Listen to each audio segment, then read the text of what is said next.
喂，朋友家你是通過自家童年理記唔有？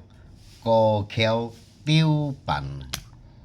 我分講下你呢，理記會按手講咯。過橋丟板，你係咪意思呢？過橋丟板了講到了，人了唔強嘅人啊，了我形容啊，用先啦。有你有隻朋友嘅按苦時候有困難時候。切家幫佢譬方講起來，佢冇寫咗，了佢建設啦，佢建設師傅，佢冇寫正，佢咪請個朋友咯，切個建設了，隨後個啲朋友建設都介紹佢，而家頭家個人都寫好正，佢都帶佢落咯，係個頭家就有兩家建設咗我啲朋友都介紹佢咯，佢都建設，切個兩三切個正。前呢些，cái liệt朋友cái sau cái chuyện xảy đó, cái cô linh phát cô linh phát gọi là cô khen kiểm cái theo cái sim mà所以本cái lọ đó cái đi cho đó, cái theo cái đó cô sẽ liệt xin chuyện xảy, nhưng mà cái cô khen xây như này xịt bút tôi còn cái say, xem đi say kiểm cứu say xong ha cái như là cô thầm nè, cô chín nè, 所以theo cái đó, ở chạy出去trả chuyện xảy佢都托到你朋友介紹嘅，所以佢介紹你都佢根本人都冇寫好錢咯，冇變咯，theo cái選擇嘛，theo cái khen嘛，cái都個連發啊個khen kiểm theo cái sim咯，theo cái都個人佢都少了嘅啫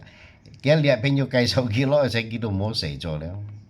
冇寫咗咧講嘢嚟5%呢雙下，要熱了。cái liệt朋友介紹佢落嚟了，有困難時候，去請佢了被可能個家裏那邊吃埋了，佢唔記得佢了，完全佢冇同情佢，佢冇想到根本日了佢為有時候做了有多少類，都係liệt朋友嘅功勞所以liệt朋友了背後嘅有法咯，các phụ nhân冇用，còn cái nhìn了過條丟板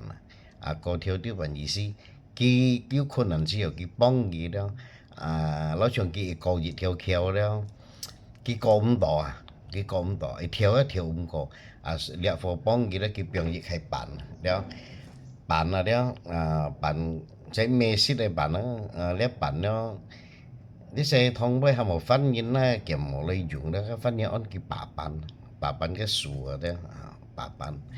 事實把板都係自家客家人嚟喎，自家客家人厲害jadi các bạn nó thiệp lộ thì đeo vừa hàng ngàn cổ,但係佢過了時候咧，các bạn cái na thiếu hết na eo hết, số gì ta bởi nhìn mô hồ cổ, nhớ nhìn ăn khen, đeo, số gì địa phố cái copy địa mấy con, các phố mua dụng cái nhìn cổ theo tiêu bản, cho em tí thằng xí cổ theo tiêu bản này mình gì xí, mình ngay chỉ muốn như nào nhưng mà chỉ cái tao muốn như các con thằng ở trẻ những cái gì xí好了bây giờ cái下次俾咗thằng cổ theo tiêu bản nhau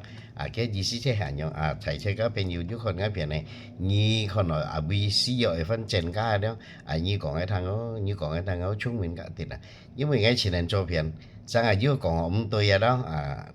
bên như các bạn thông cái chẳng họ nói hạ次ngấu tí liệu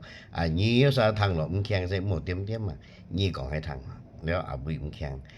บุยที่ได้เบยกองชอกีตาร์หอยลุงมองสีฝูเข้าใจหากาเบยห่อเลยฮะคนงานเพียนในพิมพ์น้องเบมchỉ dân sau những buổi tàu cầu mang mang họกีตาร์chỉ cái khơi xí bên như nào